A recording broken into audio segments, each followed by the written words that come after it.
Hello everyone, I hope you all will be fine.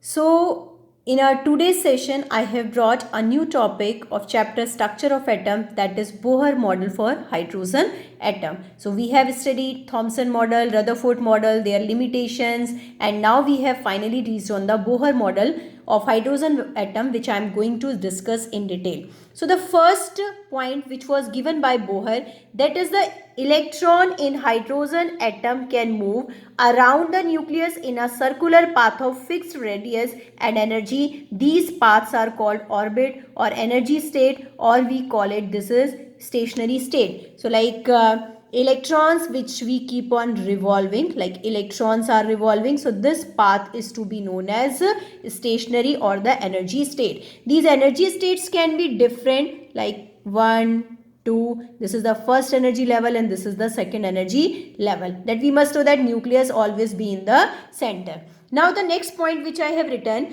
the energy of an electron in the orbit does not change with time. Let's come on the third point, the frequency of radiation absorbed or emitted when transition occurs between two stationary states. How it is to be find out? This is to be find out by using the formula. As we know that energy is to be calculated, E is equals to h nu. So that nu that becomes E upon h. So but in place of E I have written there delta E. Delta E, it is the change in the energy level. So that E2 minus E1. Suppose two levels are to be there. This is the first energy level and this is the second energy level. That energy on the first level, it is to be denoted by E1, and in the second level it is to be denoted by E2. Suppose electron starts to get jump and reaching up to the second energy level. So the change in energy is to be calculated subtracting E1 from E2. So that's why I have written E2 minus E1 upon H. So that is to be known as Bohr frequency rule. I think you all have got it, how the frequency is to be calculated. Now the next is to be angular momentum. Angular momentum of an electron in the given stationary state, that mvr is equals to nh upon 2 pi. By using this formula that was given by Bohr, we can calculate the angular momentum, where mvr is the angular momentum and the value of n can be 1, 2, 3, 4 according to the energy level. Next is to be the fifth point which you have to understand. The stationary states for electron are numbered as 1, 2, 3, 4, and these are called principal quantum numbers. These represents the shells also, that we will discuss later on. The sixth point which you have to understand, the radius of stationary states are to be calculated by using the formula Rn is equals to n square into a naught, and this A naught value will be always 52.9 picometer, that was given by the Bohr, that we call it, this is the Bohr radius. So suppose as we have to find out the radius, so that we have to use there the formula n square into A naught, and n represents the energy level. Okay, now let's come on the next point. The energy of stationary state is always important. So energy is to be calculated, En is equals to negative RH 1 upon n square. This formula is to be used here. Here the Rydberg constant is RH and its value is to be 2.18 into 10 to the power minus 18 joule. That you have to know. So if we will put there the value of n is in a different way, so that we will get there two different values, as I have mentioned. N is equals to 1, so we will get there negative 2.18 into 10 to the power minus 18.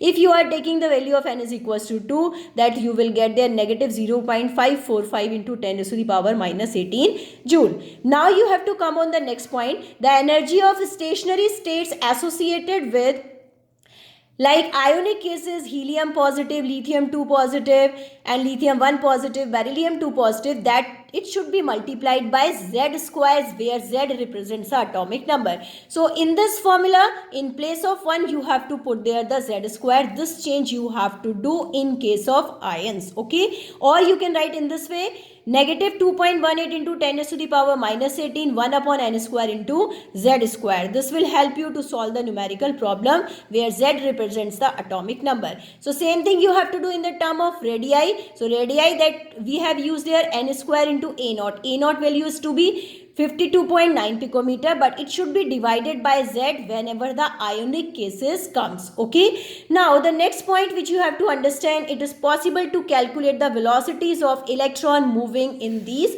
orbits. Okay. Now the next explanation of line spectrum of hydrogen, so that energy changes between two orbit, how it is to be find out. So as I have told, when the electron will start to jump and it will reach on the higher energy level from the initial energy level, so energy change is to be calculated subtracting E initial from the E final, that you know that. So the formula that remains same, negative RH upon N square. So here I have written there NF for final and Ni for the initial. So that depends upon the values of N, ground level or the excited level, and that value we will get in joule, because the unit of energy is to be joule, that you must know that. Now the next question arises about the frequency associated with absorption and emission of photons, that we know that the formula for